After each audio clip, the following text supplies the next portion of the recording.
Tout compte fait avec Éric Revel. Bonjour Éric. Bonjour Patrick, bonjour à tous. Alors avec ce qui se passe autour de la réforme des retraites, la France peut être un petit peu à l'arrêt. Et Emmanuel Macron sous la menace d'une réaction négative des marchés financiers là, avec tout ce qui se passe actuellement.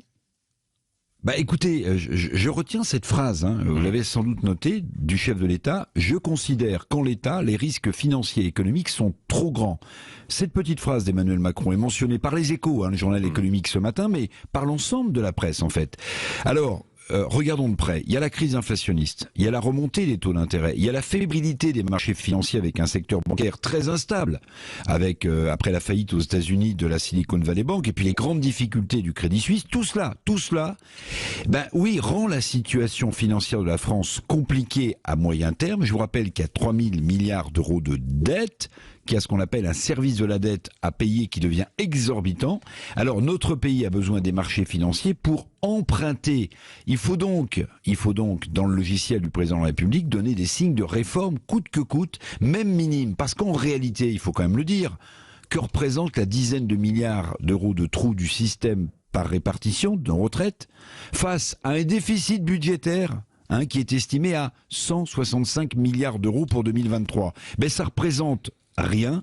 Ce trou financier dans notre système de retraite n'est finalement qu'un prétexte face à une situation financière qui n'a pas été maîtrisée par ces gouvernements, qui est extrêmement dégradée en France. Mais alors, Éric, cette réforme des retraites, c'est pourquoi ? C'est pour sauver notre système par répartition ou pour ne pas affoler les marchés financiers qui financent cette dette colossale alors ?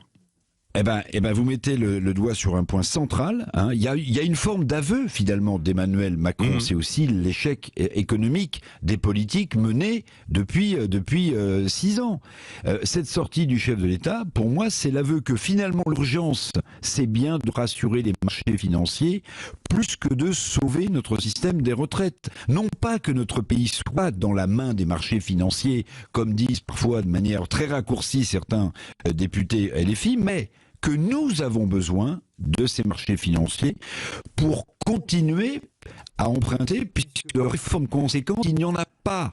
Or, la Cour des comptes l'a dit dans son dernier rapport, et c'était très clair, un pays surendetté ne peut assurer son avenir. Cette phrase de la Cour des comptes retentit parce que nous sommes surendettés, je vous l'ai dit avec ce chiffre, et parce que nous cherchons à financer notre avenir. Transition écologique, services publics, recherche, éducation, hôpital. Donc, si le 49.3 bloque le pays, ça coûtera cher à l'économie française.